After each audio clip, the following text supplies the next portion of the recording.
Hello friends, आज हम पढ़ेंगे पास्ट परफेक्ट कंटिन्यूअस टेंस के बारे में। इसकी पहचान यह है कि अंत में रहा था, रही थी, रहे थे और बीच में समय से आया रहेगा। इस टेंस में हेल्पिंग वर्ब हैड बीन और मेन वर्ब में आईएनजी लगाकर यानी वर्ब का फोर्थ फॉर्म इस्तेमाल होता है। प्रेजेंट परफेक्ट कंटिन्यूअस टेंस को एक बार ज़रूर देख लें क्योंकि उसमें सिंस और फॉर का इस्तेमाल करना सिखाया गया है। आइए अफर्मेटिव सेंटेंस देखते हैं। मैं 5 मिनट से अपने पिता से बात कर रहा था। अंत में रहा था आया है और बीच में 5 मिनट से आया है, अतः यह अफर्मेटिव सेंटेंस है, लेकिन किसका? पास्ट परफेक्ट कंटिन्यूअस टेंस का। Subject I, helping verb had been और बात करना टॉकिंग टू माई फादर। किससे बात कर रहा है? पिता से, तो टू माई फादर 5 मिनट से फॉर 5 मिनट्स। मैंने बताया है कि पॉइंट ऑफ टाइम के लिए सिंस और ड्यूरेशन के लिए फॉर का इस्तेमाल होता है। प्रेजेंट परफेक्ट कंटिन्यूअस टेंस में ऐसा बताया गया है। आइए दूसरा वाक्य देखते हैं। मेरा छोटा भाई 10 बजे से तैर रहा था। मेरा छोटा भाई, my younger brother. Helping verb लगेगा हैड बीन, तैर रहा था स्विमिंग, 10 बजे से है, पॉइंट ऑफ टाइम है तो since 10 o'clock। Present perfect continuous tense के नेगेटिव सेंटेंस में बताया गया था कि हैज़ बीन और हैव बीन के बीच में ही नॉट का प्रयोग करते हैं नेगेटिव सेंटेंस में। उसी तरह से पास्ट परफेक्ट कंटिन्यूअस टेंस में भी हैड बीन के बीच में नॉट का प्रयोग करेंगे। लड़का 2 घंटे से नहीं नहा रहा था। लड़का के लिए लगाएंगे द बॉय। हेल्पिंग वर्ब और नॉट लगाएंगे तो हैड नॉट बीन।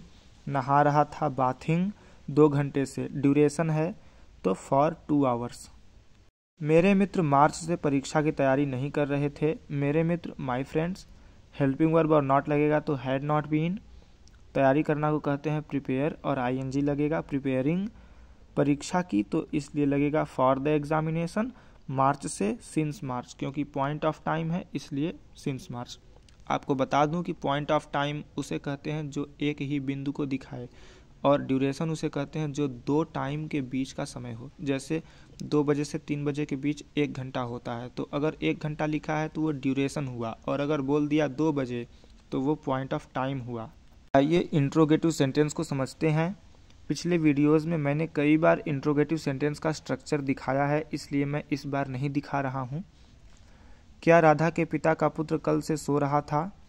क्या वाले वाक्य जो होते हैं वो yes no type interrogative sentence कहे जाते हैं। इनका अनुवाद करते समय सबसे पहले हेल्पिंग वर्ब लिखते हैं, उसके बाद सब्जेक्ट। राधा के पिता का पुत्र, यह सब्जेक्ट है तो इसको कई लोग ऐसे लिखना चाहेंगे, राधाज फादर्स सन, लेकिन ऐसे नहीं होता, डबल पोसेसिव नहीं होता, इसलिए हम इसको ऐसे लिखेंगे। पुत्र को सबसे पहले लिखेंगे द सन ऑफ, फिर राधा के पिता, राधाज फादर, फिर लिखेंगे बीन। अगर यही नेगेटिव सेंटेंस होता तो हम यही सब्जेक्ट के बाद ही नॉट लिखते। फिर वर्ब में आईएनजी तो स्लीपिंग और यस्टरडे तो सिंस यस्टरडे, क्योंकि पॉइंट ऑफ टाइम है, और क्वेश्चन मार्क लगाना न भूलें। आइए दूसरा वाक्य देखते हैं जो WH टाइप है, क्योंकि इसमें बीच में क्वेश्चन वर्ड आया है, तो हम इसका अनुवाद करते समय सबसे पहले क्वेश्चन वर्ड लिखते हैं। क्या को व्हाट कहेंगे, उसके बाद हेल्पिंग वर्ब हैड और आई, फिर बीन। इकट्ठा करना को कहते हैं गेदर और आईएनजी लगेगा। तुम्हारे साथ है तो विथ यू। दोपहर से तो सिंस नून, क्योंकि ये भी पॉइंट ऑफ टाइम है इसलिए यहाँ पे सिंस लगा, क्वेश्चन मार्क। इंग्लिश को रोचक तरीके से सीखने के लिए हमारे साथ जुड़े रहें। जय हिंद।